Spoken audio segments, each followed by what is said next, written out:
The Podcasting Dead is available on iTunes, Spotify, YouTube, and SoundCloud. Make sure to subscribe for more podcasts. And while you're at it, drop us a like. If you want to help support the channel and have access to extra content, secret contests, and more, make sure to search for us on Patreon. Patreon.com/ThePodcastingDead.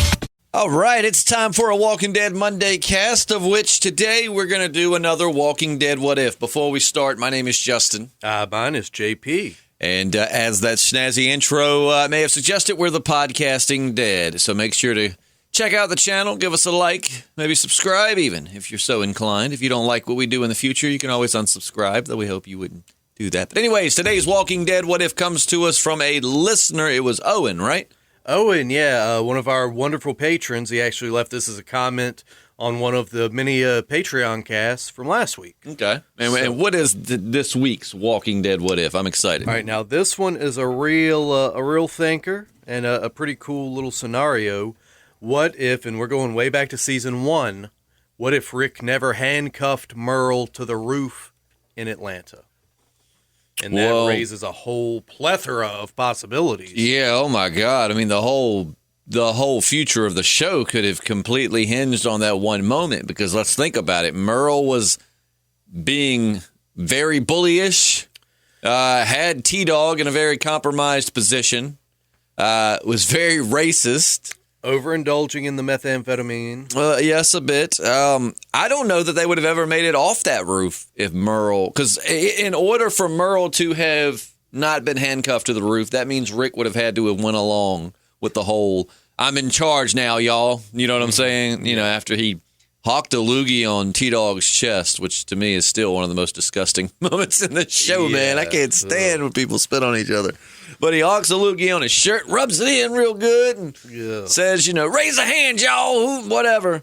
And then that's when Rick rolls up behind him after he's like, any takers? And Rick just knocks the shit out of him, excuse my language, with the rifle and handcuffs him to the roof. So in this parallel universe where Rick didn't handcuff him, that means Rick went along with letting Merle lead, which I think ultimately would have led them all into certain death.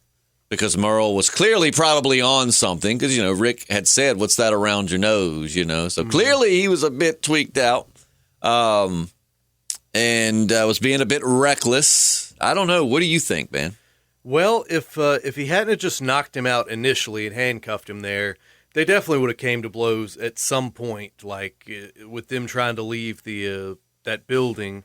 And if they're fighting and not getting along, and Rick's trying to keep everyone from following Merle, obviously they wouldn't have had time to come up with a solution like they did.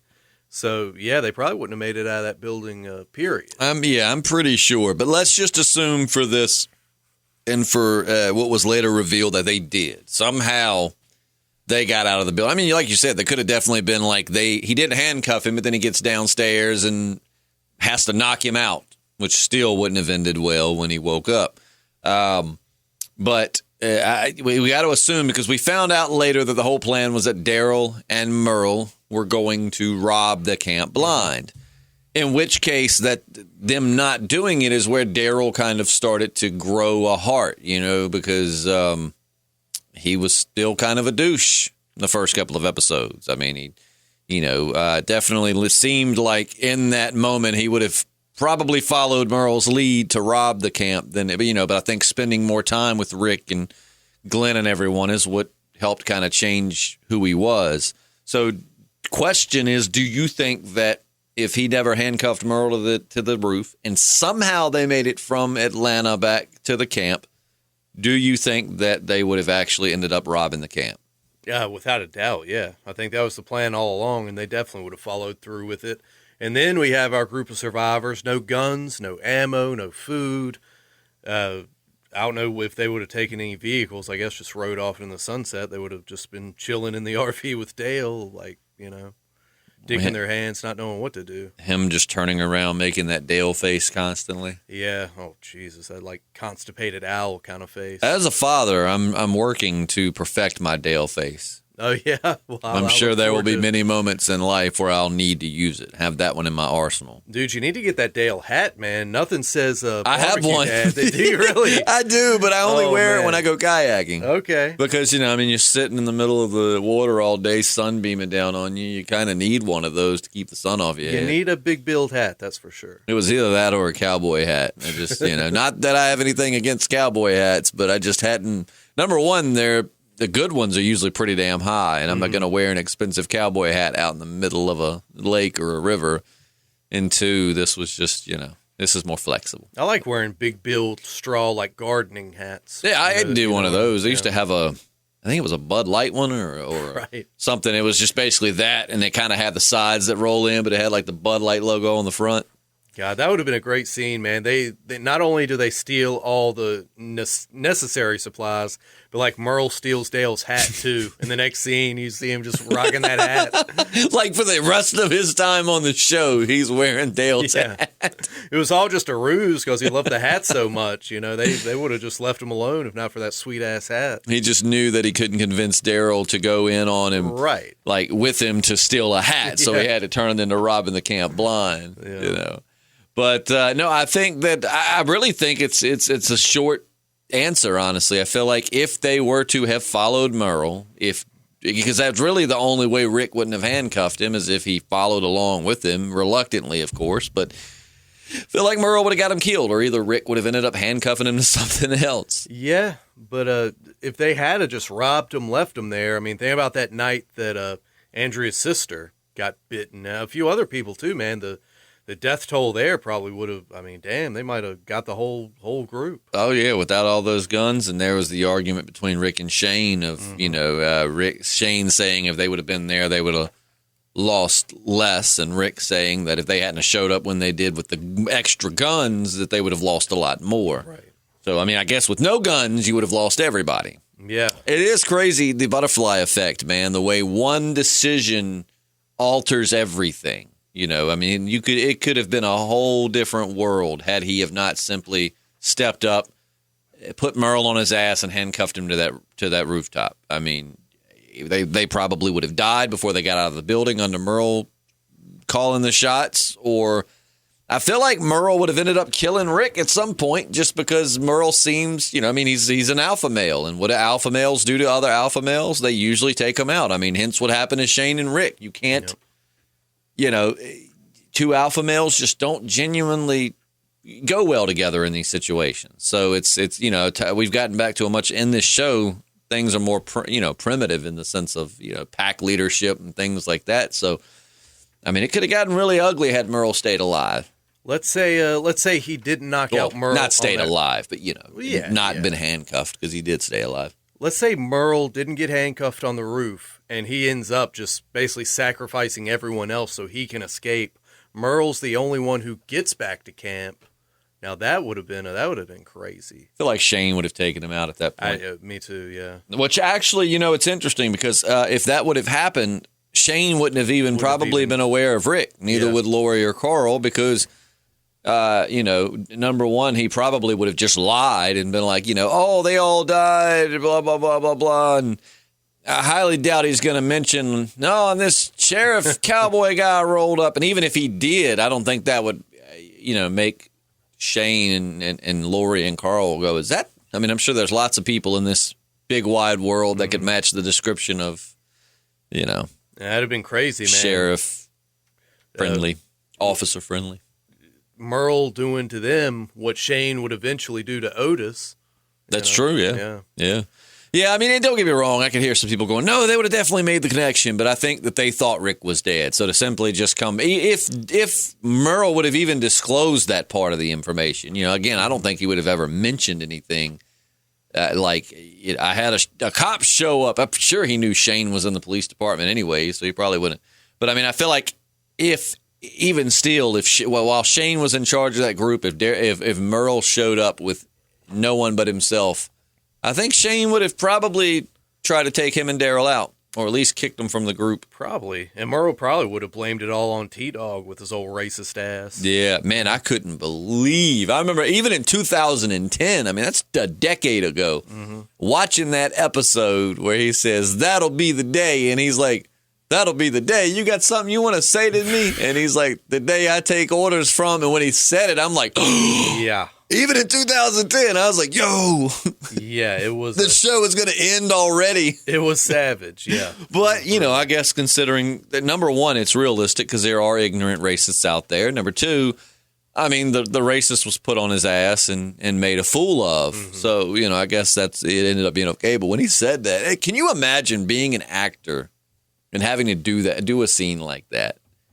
You know, I just feel like, I don't know, man. I like imagine Django Unchained having to be Leonardo DiCaprio, one of these actors that just said it nonstop. And I know that I'm sure that between scenes, you and the other actors, you know, you understand that you're doing a movie. This is a role that none of this has been.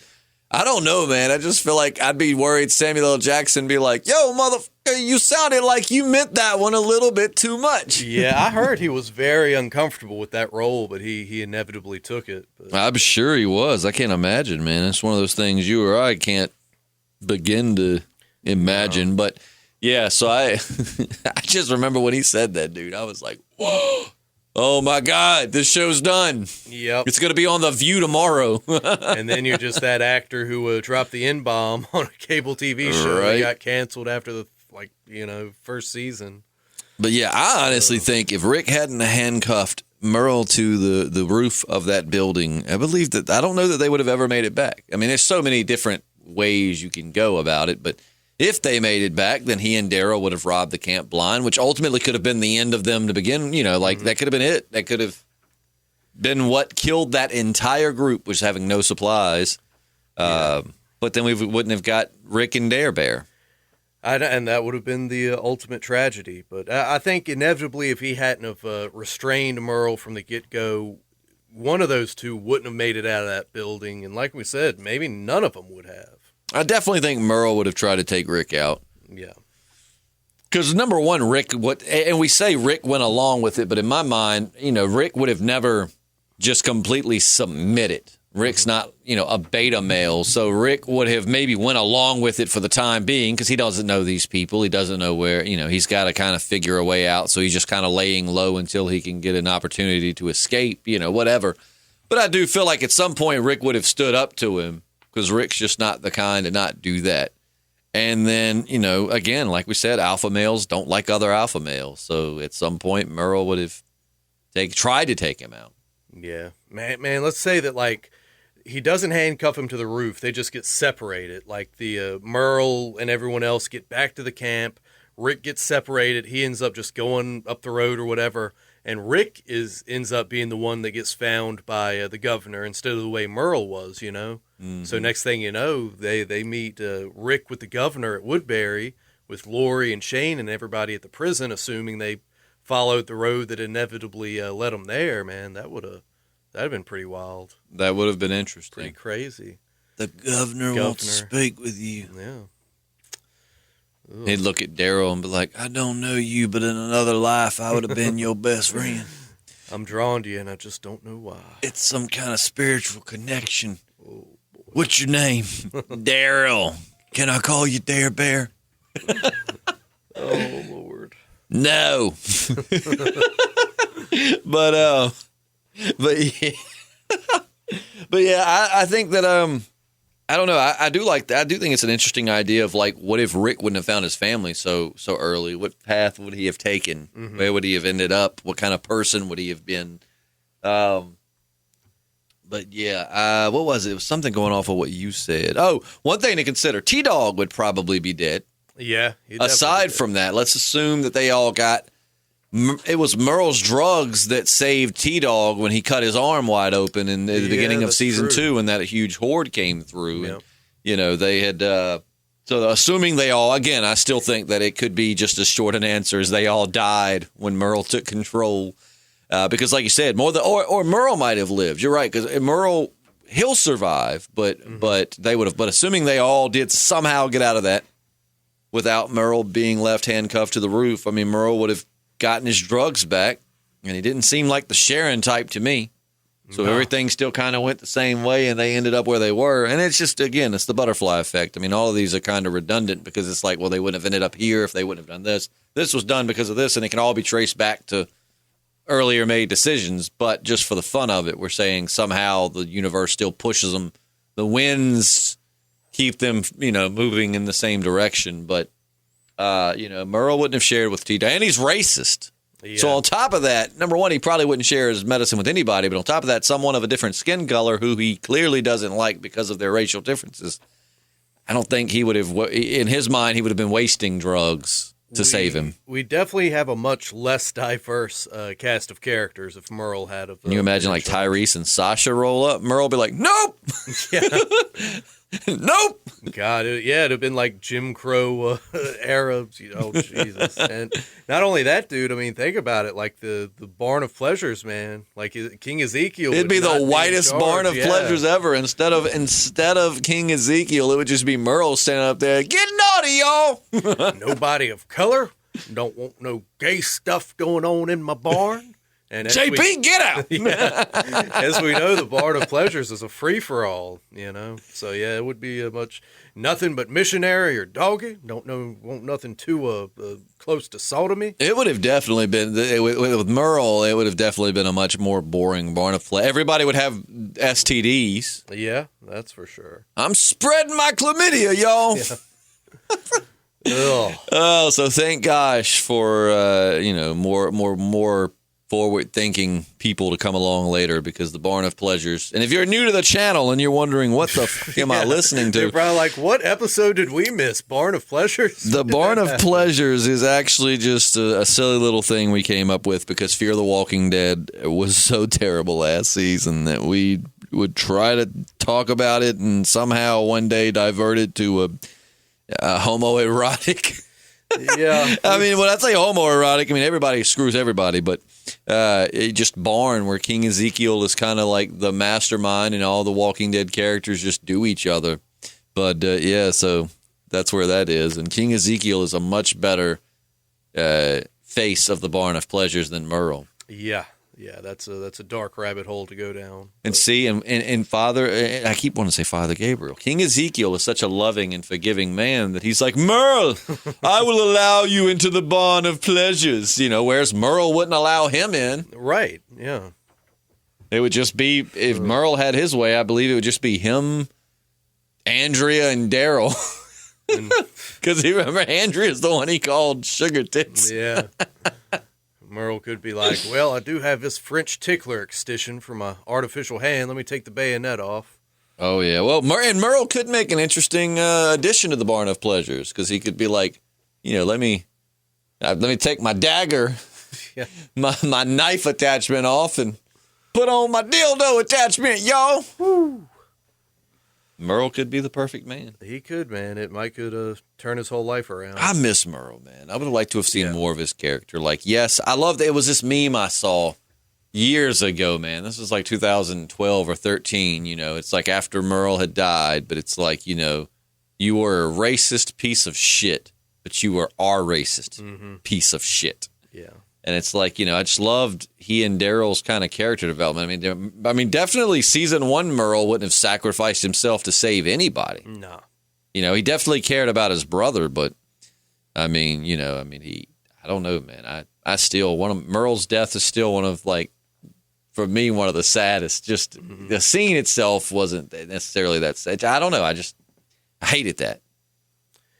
Yeah, it was, and that was the days when you didn't know what was going to come, I do miss those days. And it's one of those things, the show's been running so long, I don't necessarily blame the writers or anything. It's just that the newness is worn off. You know what I'm saying? Like, you're still, but God, I miss the days when The Walking Dead was still fresh and new and you just never knew what was going to happen. And the world was just recently ended in that, in The Walking Dead. It wasn't, a decade down the road. It was just a month or two from the end of the apocalypse, and oh man, I miss those days. Yeah. Just how the world stopped on Sunday nights. Oh, I know. And again, not saying I still love The Walking Dead, and I'd stop everything to watch it, but it's just, it's kind of like your first time making whoopee. You know what I'm saying? Like you do it, and it just, the first couple of times are new, and you're learning, and after you become older and much sluttier, and you've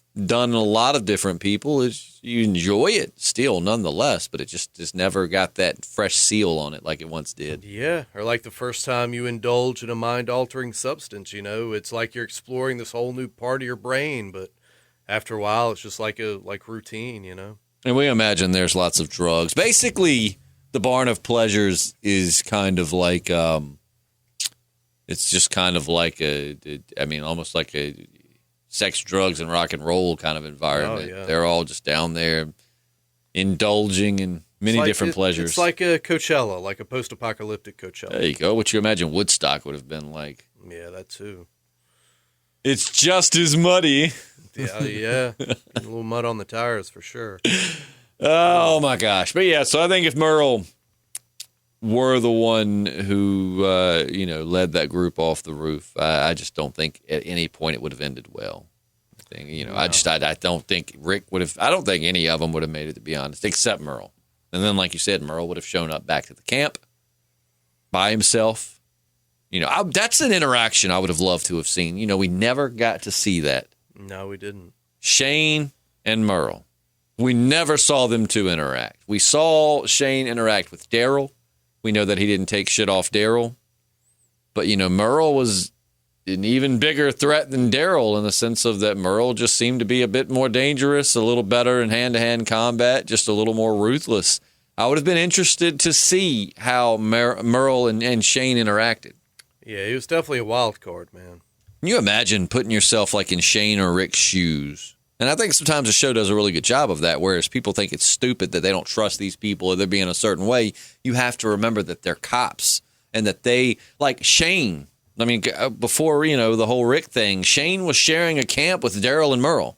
Mm-hmm. He's probably in his head, like, thinking, I would have arrested, these are people that I would have locked up. Like, in the regular world, if I ran across these two guys, they're criminals. They do drugs, they steal, they lie, they're violent, they're not good people. Like, in your old world, you were responsible for putting guys like them away, and now you're just coexisting with them.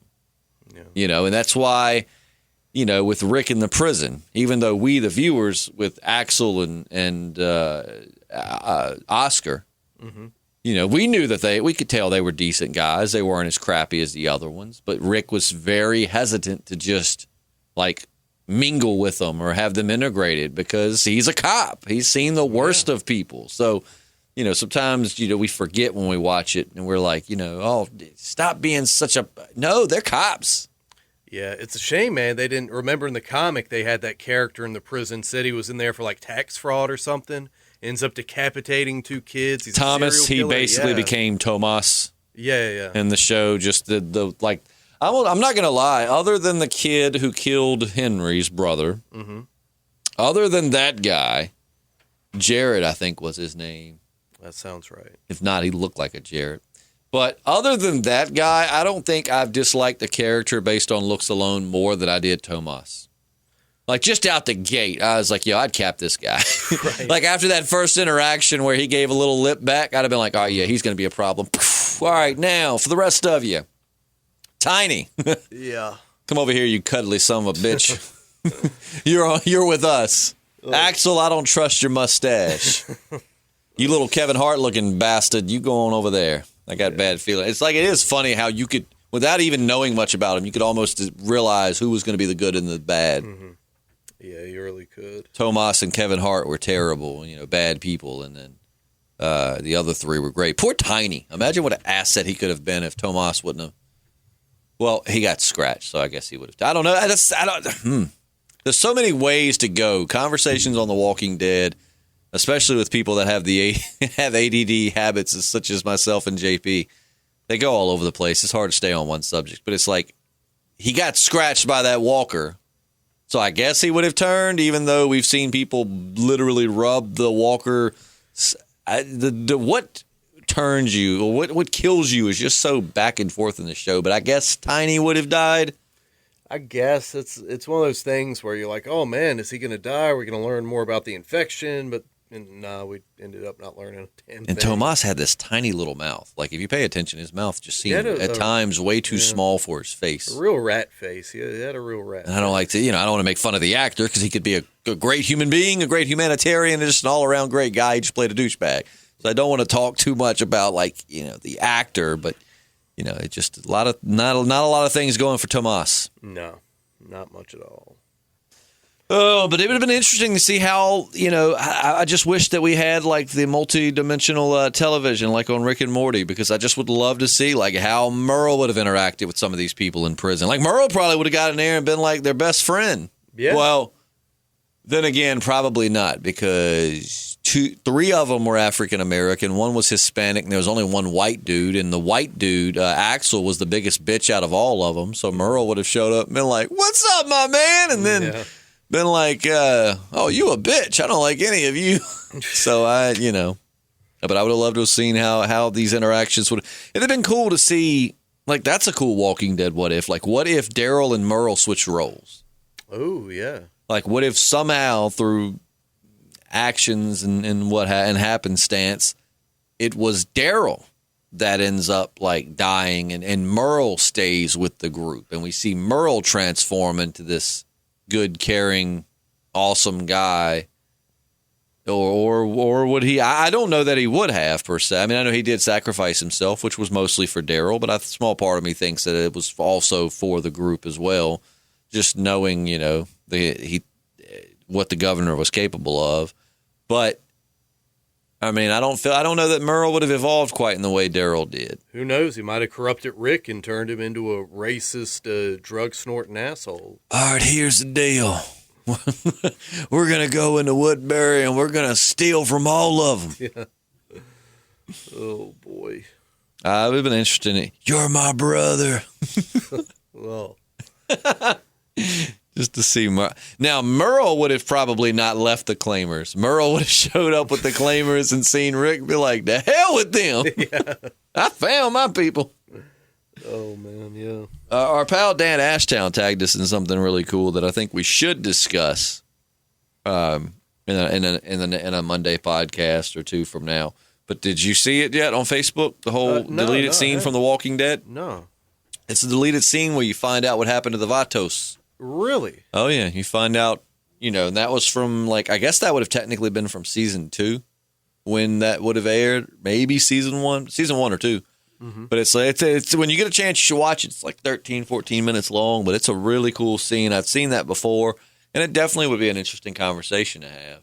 Yeah, I'm always down for exploring these alternate timelines. I see why they deleted the scene, though. It had some really awkward. I'll show you. When you watch it, listen to Shane when he gets in the camp, or he does this it's really just stretched out way too long. Uh-huh. You know what I mean? And I mean, I get it. It's stress, and in real life, it might be the way someone in a traumatic event would be. But this is TV. Yeah. So shut up, Shane. And then they get into this place, and Daryl, Sophia's crying, and Daryl's like, "Shut her up or I will." Jesus. He's like, "Shut your mouth, little girl." And she don't. And he's like, "Shut her up or I will." And then, I think Lori's like, "Stop it." And Daryl's just like, "Okay. I'm sorry." Jeez. Because, Lori. But yeah, we'll check that out. And then maybe we'll discuss that and see how we think maybe things would have went. If this would have played out different. Yeah, I'm curious about seeing this. Because that definitely would have, if things hadn't have played out the way they did on that episode, the timeline would have definitely been a lot different than it is now. Yeah, for sure. I'll have to check that out. So long story short, what if Rick would have never handcuffed Merle to the roof? Well, they probably would have all died with the exception of Merle before they ever made it back to camp. I mean, I think that's just the easiest short answer to provide. I think that Merle would have absolutely gotten them all killed for almost his own amusement. He was doped up, shooting zombies off a roof, having the time of his damn life before Rick and Martinez and everyone showed up and apparently ruined it. Yeah. That's another thing, too, man. Martinez, one of the worst character bringbacks they ever had. I remember, hearing rumors he was coming back. I was like, oh, that's cool. I mean, he wasn't really a character that stood out to me very much, but, that's cool. And then, of course, he's bad. I was like, what a waste of at least bring him back for an episode or two so we can learn a little bit more backstory on what happened after he left the group, maybe that got him this way. And, I know he gave us a very brief little narrative rundown of like, we all changed. You're not officer friendly anymore. Neither am I. Yeah. We both died back in Atlanta, camp in Atlanta. I would have liked to have seen some flashbacks, but, Yeah, that's a weird thing they did bringing him back. I think they thought that we would freak out and love it, but most people were like, that was a waste. Yeah. And Rick's like, wait, that was, and Daryl's like, I know who he was. Yeah, that was just I don't know. It was interesting for sure. Yeah. But let us know in the comments below. We would love to know what you think. How do you think things would have played out for our lovable band of misfits had Rick never handcuffed Merle to that roof? Do you think that they would have all gotten along and Daryl and Merle and everyone would just be singing Kumbaya and things would have worked? Would Merle have taken over the group? Because if there's one thing about Merle we know, he just is not leadership material. No. He's a great muscle to have behind you because he can definitely do some damage and get stuff done. But at the end of the day, not really the guy you want leading your group. That's for sure. Daryl apparently got more of, Daryl would be well more equipped to lead than Merle. And maybe it's because Daryl has more compassion. I don't know. And I'm interested to know if Daryl would have eventually, if he would have stayed bad with Merle or if he would have eventually kind of changed. Like if the good in Daryl was always and inevitably going to come out. Or because we do see when he leaves with Merle tries to screw some people over and Daryl doesn't allow it. But that is after spending a lot of time with Rick and those people and coming around. So, I don't know if that side of Daryl was, brought out by, or if it would have just eventually came out. So I don't know. Yeah, at least he would have had Carol to, kind of be the Jiminy Cricket on his shoulder. But is that how you imagine, like, Carol just sits on Daryl's shoulder? Yeah, just whispering, this ain't the right thing to do, Daryl. Or the other times when she's like, yeah, we got to kill them all. Kill everybody. Poor Daryl. Yeah. I don't know what to do. The cricket on my shoulders is confusing me. Be good, but kill him. Oh, might as well just eat it. That's some good protein. Ooh. Anyways, I think that's going to wrap it up for us this week. Like I said, just trying to fill in that space between episode 15 and we're all sitting around twiddling our thumbs just waiting on episode 16 to wrap up this season of The Walking Dead. And if you're listening to this in the future, we're talking about season 10. Great season thus far. Very much enjoyed it. Just want to see how it's going to wrap up. As do I. It's one of those where we've talked about it before, but I get it. There's lots of CGI, right? There's lots. I get it. I would rather them take their time and provide a memorable, well-done episode than releasing some half-ass crap, because then people would just give them crap for releasing half-ass crap. And just, let's just hope that this is a good damn episode, though. It better be. Because we don't want to wait for something and be like, wow, that sucked. Yeah. So we will see, but leave us any suggestions you have. Right now, we've kind of defaulted back to The Walking Dead what ifs. There have been some developments, but damn it, by the time the developments get out and we get a chance to sit down and talk about them, they're already on a bunch of other great channels. You got Movie Idols on top of everything. You got George Drake's on top of everything. You Make a Path Presents. There's lots of really good other Walking Dead channels out there. I think that's like a big part of what they do. Whereas with us, we've got so much going on in life that, by the time we hear of something on like a Saturday night, like, oh, we'll podcast about it on Monday morning. You get in on Monday and you Google it and it's like 80 people have covered it. And you're like, well, ain't no real point of talking about this then. But so let us know what you think. More Walking Dead what ifs. We just love discussing what could have been in this show and the decisions that, made the show what it is now. So let us know some Walking Dead what ifs you'd like to hear about in the comments below. Make sure to check out our channel and make sure you check out our Patreon. I think most of our patrons that are listening here if they were here to speak, they would agree that the Patreon is definitely well worth the dollars. It's for a little $1 a month, right? You get extra 8 podcasts a month. At and least. Sometimes we've been throwing, just due to the whole COVID-19, and we know some people are stuck at home, they're bored. We're throwing out several extra Patreon casts a week to just try and help keep people entertained and as a way to say thank you for supporting the channel. So definitely check out the Patreon. Do it. And as a little treat, just to give you a taste, at some point we're going to put a Patreon podcast on the YouTube, just so you kind of see what you're going to be getting. You know, it's not something we're going to do regularly because that's an exclusive treat for our patrons. But just to, Oh, yeah, we'll put one that is a little bit older that the patrons have heard a while back. Just to give it, because if you are familiar with our channel and perhaps you were disappointed when we quit doing mail call or random rambling Wednesdays, Patreon podcast is like those rolled up into one. And again, for $1 a month, that's $12 a year. Yeah. It's not that bad. And of course, you can throw as much as you want. You want to throw $1,000 a month? Ain't nobody going to argue with that. No, certainly not. I might ask you what you do for a living and see if you guys are hiring, if you're able to do that. No kidding. Yeah, as little as $1 a month. And even if you don't check out the Patreon, we still love you and we appreciate you for checking out our channel. In the meantime, we'll see you soon. Don't forget, Weird Wednesday. We're going to be talking about something paranormal or conspiracy. Yeah, something Weird. Yeah. Yeah.